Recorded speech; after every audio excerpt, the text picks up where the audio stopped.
3 years ago, I did a review on this wind track saw. As you can see, this thing has been well used. I actually extended the cable to match the length of my vacuum cable. Now, this is the older one. I think the newer ones, they've actually colored the numbers, but I don't do bevel. Now, you know, these numbers are also black, but this little track saw worked fantastic, and I still use it all the time. Now, about a year later, so 2 years ago, I seen Matt over at 731 hawking this one here. It was during the Amazon Prime days, and so, you know, he had his affiliate links, and I'm like, okay, a battery powered one, we're looking at about $200 for the batteries, charger, saw, and then this one here, I use it whenever I'm buying a lot of sheet goods and I'm out in my truck, I'm outside and I'm not using my vacuum. I'll just grab this. It's very handy. The batteries last a long time. It is more upgraded. The numbers are all painted white, but just like with the other ones, it's all metal.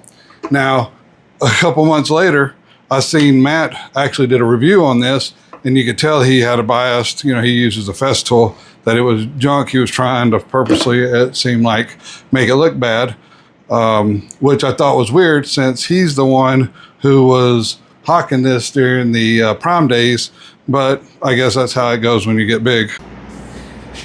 So now I bought both of these saws with my own money. I got this one from Home Depot, and with my veteran discount, I think I paid 88 bucks for it. This one, I got it on the Prime day. It was about $200 with the batteries and charger. So both saws are fantastic. They both have a lot of the same features, but they both have one major flaw for me, is that they all take this 6.5 or 6.25 blade, but it's a 20 millimeter Arbor. So Home Depot, Lowe's, Ace Hardware, all the places around here close, I cannot just run and buy a blade. Now, I was surprised the wind blades are actually really good blades, and they have replacement blades that are like $7. I mean, really great, but you have to keep them on hand, because if you're out cutting with this and hit a nail and dull your blade, you can't just go and buy another blade. So that is what kind of brings me to this. Now, this is the full size saw. It's pretty much identical, except for this takes a 7.25 by 5/8 Arbor blade. So it's your basic skill saw blade. Now, this is two big things for me. So just like almost every other track saw, this thing comes with a fine tooth blade, because most people are ripping sheet goods down. And while that's fine, so I've got a sawmill and I've been ripping down a bunch of wood, and I need to get a good straight edge. And instead of having to take up the room, I don't have the room for a big joiner, I like to take my track saw and cut a straight edge. So not only can I cut my sheet goods with the fine tooth blade if I want, but I can go ahead and get a ripping blade on here and get me a rip on the edge. This one's got a 12 amp motor, so it's a little bit more powerful, and it gives us 2.6, which I think is about 2 5/8 inch depth. So let's go ahead and stick a blade on here and see what we can do. All right, so I've got inch and 3/8, a little over, almost 1.5 inches. Now this is hickory. Hickory to me is one of the hardest woods there is. So let's go ahead and take this for its first run and see what kind of cut we get on this hickory. I do have my dust extractor hooked up to it. However, the cord is not that long, but so we'll just have to turn it on manual.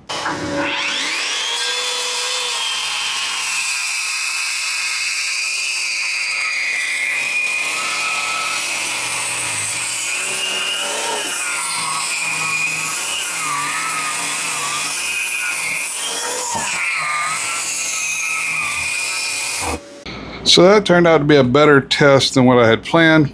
As you can see right here, you know, there's a little bit of dust, but almost not very much dust at all. And now when I was cutting up through here, and then you seen where the dust collector hose had caught back here on the table and pulled out. And now this is what it looks like without the dust collector hooked up to it. So definitely from this to that, the dust collection. Now again, it's not perfect, which now some of this is just, you know, leftover dust on the track, but I would say this thing was getting at least 95% of the dust. So our line here is nice and straight. Let me go grab a square and make sure it's at a 90. As long as that's at a 90 and it's straight, that is exactly what I'm looking for. So this is definitely going to work out fantastic. To be perfectly honest, that first cut I made was about 90.8 degrees, but I had never checked this out of the box. You have your knobs on the front and the back. You can loosen these off, and I don't do bevels with my saws. I have all mine set at 90. Now you can do bevels, and it has over here where you can line up, because when it bevels it moves the blade over just a little bit, you know, to 45. But when you come back to the 90 here, you have to lock these down, and I did not check that, so I don't know if maybe the box got delivered and it probably got thrown in the box, and so that was off just a little bit. I loosened these up, slid it back to the preset 90, and it worked fantastic. I went ahead and I have my square on me here, but I recut the other side, and really smooth cut, even for a rough cut blade, and zero burning. Now hickory, even on my big table saw, I'll get burning a lot of times. Something else that is really nice about this particular saw that doesn't have it on the other ones is that it's a variable speed. So you can take this all the way down to 2,000 RPMs up to 6,000 RPMs. And where that comes in is if you're cutting Formica, if you're cutting plastics, things like that, hardy board, a lot of those you'll get a lot better cut if you go slow, and it won't heat up the blade as much. So with this, you can actually slow the blade down. So not only can you now use a hardy, you get a cement bore blade if you're wanting to cut hardy board with this, where you couldn't on the others because they don't have a 20 millimeter hardy board blade. You can use any circular saw blade with this machine. And then if you are using Formica, it does have the setting up here where if you click it down, and then you have to push the trigger, and it only lets it go down just about 1/8, 1/16 of an inch, and that would score the surface, and then you can flip it up, and then it will let you go down to the stop.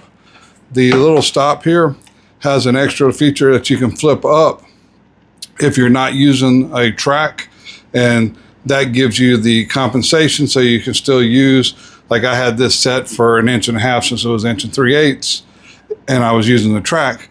But if I wasn't using the track, I just wanted to follow the straight line, I can flip this up, and then my measurements are accurate once again. It also has a little lock that you can push, and it will lock into the track, so you don't have to worry about it falling off. And it has the spacers, which takes up any of the slack. So for me, for the price that they want for the Festool track saws, I can, buy a cabinet saw off of Facebook Marketplace, this, and then it won't do what I really needed to do, so for the price, yes, it would be nice to have those fancy saws. Yes, the depth stops may be a little bit nicer, have a little indents and stuff, but you're paying $500 more for some of the like DeWalt's and stuff, up to $1,000. So for me, this little saw here meets my budget since I'm having to pay for them out of my pocket, and it works. As you can tell, I've then bought 3 of them, not because they didn't work, but because they work good, but I just wanted another type of saw for a different type of application. It's all about having the right tool for the job.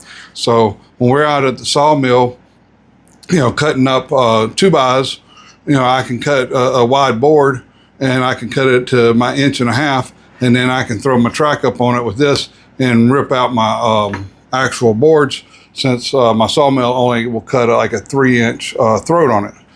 Cut 26 inches wide, but only 3 inches deep. So if I want some 2x6s, I can now throw this up there at 5.5 inches and rip them out, and that is going to be absolutely wonderful. So if you agree, let me know in the comments if you think these are junk.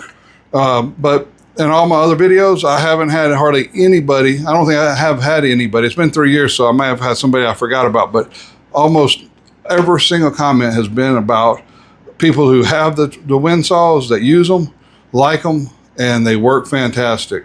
So if you're in the market, I'll leave links to this one, and then I'll also put links to the other two. I use the PowerTech track. I really wished I could get the Makita one-piece track, just so I wouldn't have the joint in it.